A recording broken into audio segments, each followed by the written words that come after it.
The busiest cemetery in Hollywood, I think. Well, good day, my friends. We are coming to you from Forest Lawn, Hollywood Hills. And since the last time I was here, we lost someone pretty special that I liked in some unorthodox projects. And many of you loved him as Chandler being on Friends. Let's go visit the final resting place of Matthew Perry. Daze with Jordan the Lion begins now.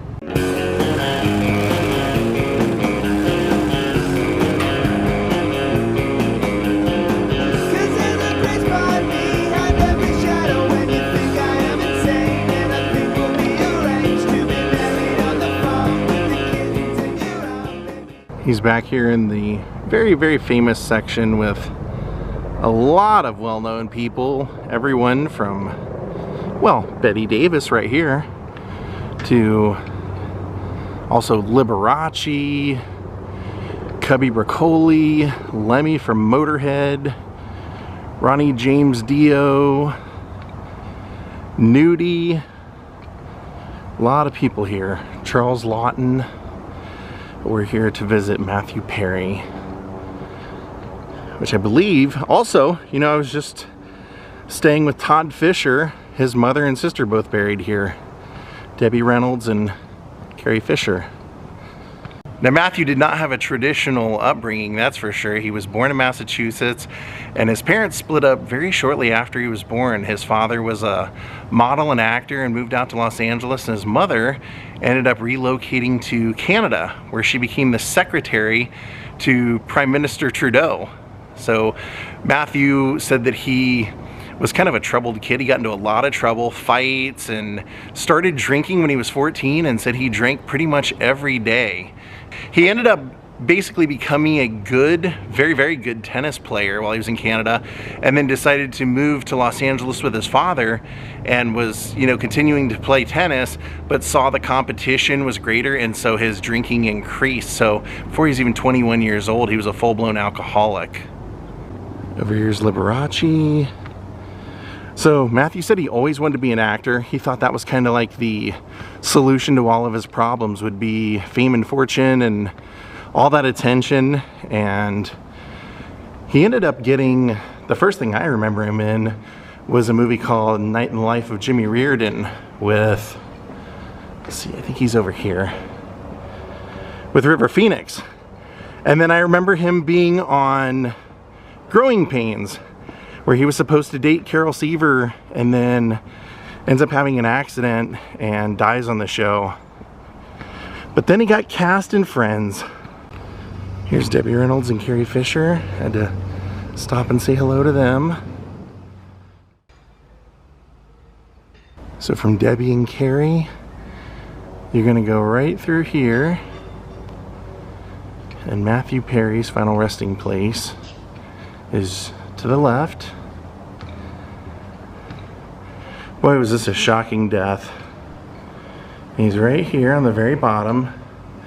Looks like someone has put some Batman stickers on his vases, but this is his final resting place right here on the very bottom. He got the show Friends, and it changed his life. He said that he thought that when he got that it would basically cure his drinking. He would stop drinking, he would feel complete, and he said he realized through about the second season that that wasn't happening, and that he, even with all the fame that they had, and they had a lot, that show was a hit from the very, very beginning. I remember that story where they said that, oh, it looks like somebody's left a note for him down here. I remember they said that they knew the show was going to be a success, so much so that they took all the cast members to Las Vegas right before it aired, gave them all like $3,000 to $5,000, I forget what the exact number was, and told them to go have fun and enjoy it now, because this is the last time they would be able to be in public without being mobbed. And that was pretty much the case. The show was must-see TV Thursday night, like the most popular night on television. It was a hit.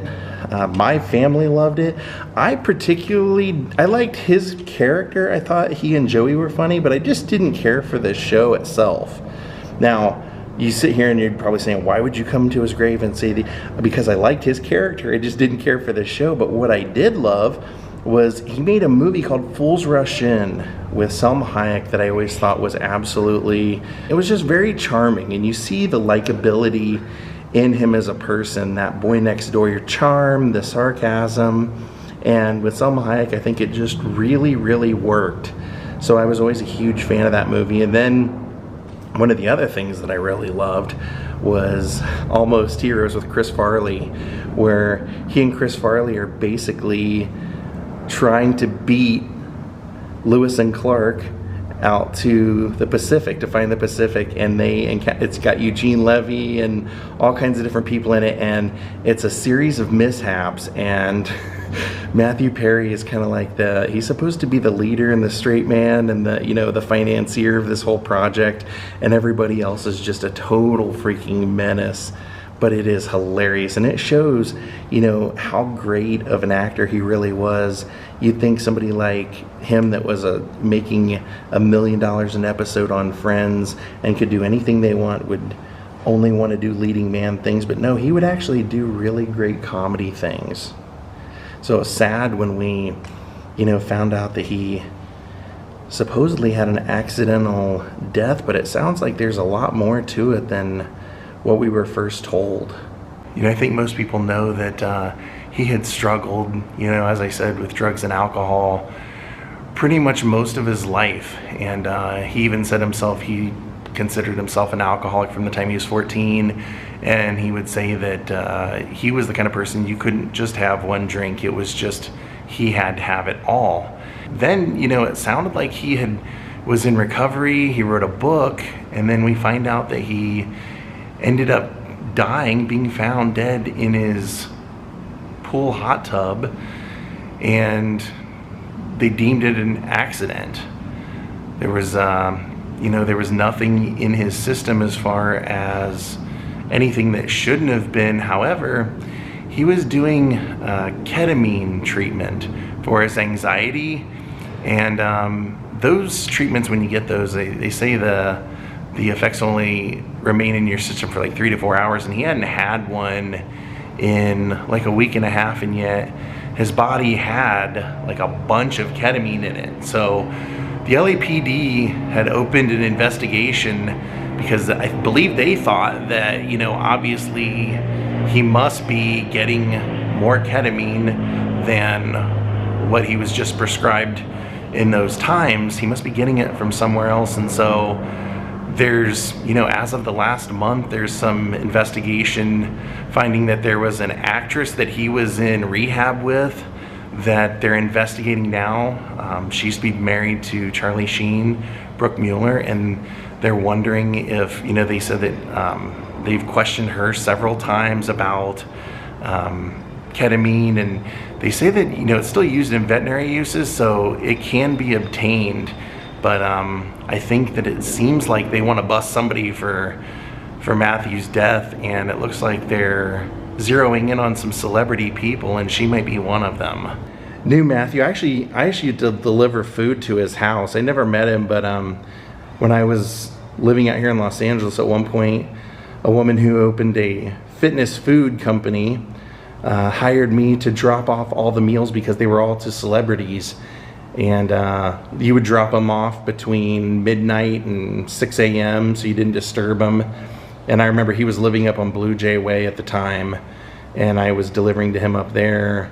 I remember they were, at that time, he had already been in the news for wrecking his car under the influence up in the Hollywood Hills and things like that. So it was kind of sad to just see somebody that had so much immense talent, battle that demon for so long. And what I was gonna say is, a friend of mine told me, just like 2 years ago, when they announced that there was gonna be a Friends reunion, he knew people close to Matthew and said, from what I hear, they have to do it now because Matthew's just not in good shape, and they're not convinced he's gonna make it very long. So I saw Lisa Kudrow recently did an interview on the Conan O'Brien podcast where she was talking about just how she really, didn't watch Friends for a long time, and then when Matthew died, she didn't start like binge watching it on DVDs or anything like that or streaming, but she said, it's played so much on TV. She said, if I see it on reruns, I'll stop and I'll watch. And she said it like blows her mind how funny Matthew really was. Like, she said as she watches it now, she said, God, he was just so clever and so good and so funny.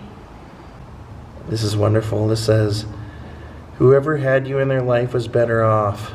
Brave Matthew. Love always and forever be missed. Huge honest heart, never giving up. Thanks for making us laugh, dear friend.